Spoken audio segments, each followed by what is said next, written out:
Shalom saudara-saudari terkasih dalam Kristus.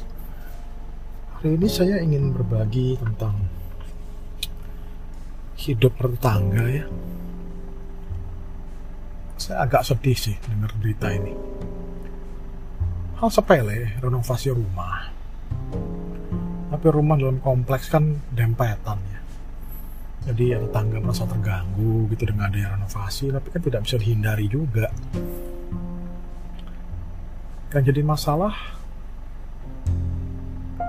absennya suatu usaha untuk saling mengerti gitu loh. Tidak ada kasih di situ.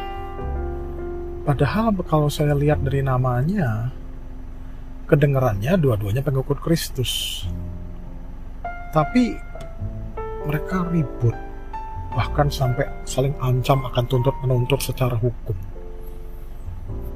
Nah, ini membuat saya jadi bertanya-tanya gitu loh. Bukankah kita semua ini sebagai anak-anak Kristus dituntut untuk menjadi garam dunia dan terang dunia?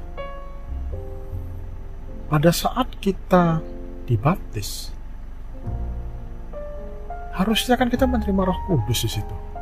Kita lahir kembali dalam roh. Roh dengan R huruf besar ini, bukan roh kecil, roh sembarangan ya, tapi roh huruf besar nih, dalam artian Roh Kudus.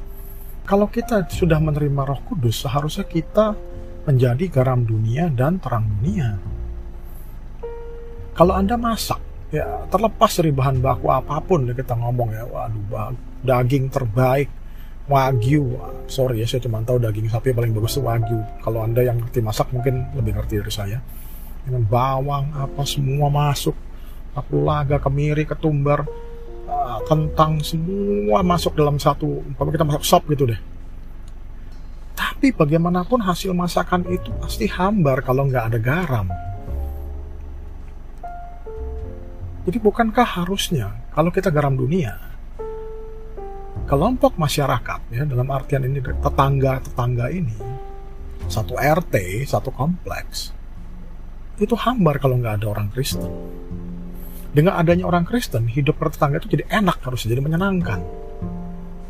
Dan nggak hanya itu, kita juga harus jadi garam dunia. Ingat, dikatakan kota yang ada di pinggir tebing itu tidak bisa disembunyikan. Jadi kita tuh harus begitu jelas dan terang bagi semua orang. Bisa itu loh orang Kristen, itu loh orang baik. Begitu itu tuh orang-orang baik yang menyenangkan, yang membuat hidup bertetangga jadi enak. Garam dunia, terang dunia.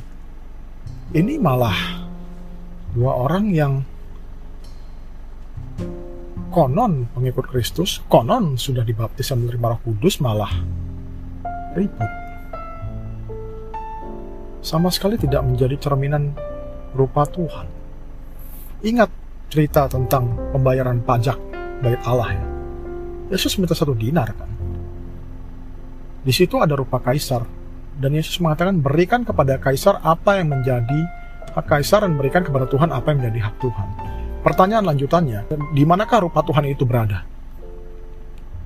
Kalau kita baca kitab Kejadian 1, di situ jelas dikatakan oleh Tuhan sendiri, marilah kita jadikan manusia menurut rupa kita. Kita ini rupa Tuhan. Jadi kalau memang kita mau mempersembahkan yang terbaik buat Tuhan, ya kita persembahkan diri kita, hidup kita, dengan menjadi terang dunia dan garam dunia. Itulah persembahan terbaik buat Tuhan. Bukan perpuluhan, bukan apalah pewartaan sabda dan sebagainya ini itu, tapi hidup kita sehari-hari gitu. Buah-buah roh, tingkah laku kita. Bagaimana kita bertindak dalam keseharian? Apakah kita ini menjadi berkat atau jadi penyakit? Tragedi ini benar-benaran. Karena begitu banyak orang yang seharusnya sudah menerima ya, Roh Kudus, tapi tidak mengaktifkan kuasa roh di dalam diri mereka. Roh yang seharusnya membawa manfaat, bahkan dikatakan membawa keuntungan, profit kalau dalam kitab King James Version itu. Kenapa malah jadi kerugian?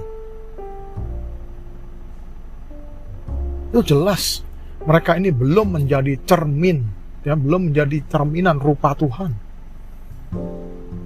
Ini mungkin ya mereka belum dimurnikan dalam api ya. Kan Yesus bilang kalau emas itu dimurnikan dengan api, manusia dimurnikan juga dalam cobaan dan sebagai masalah dunia.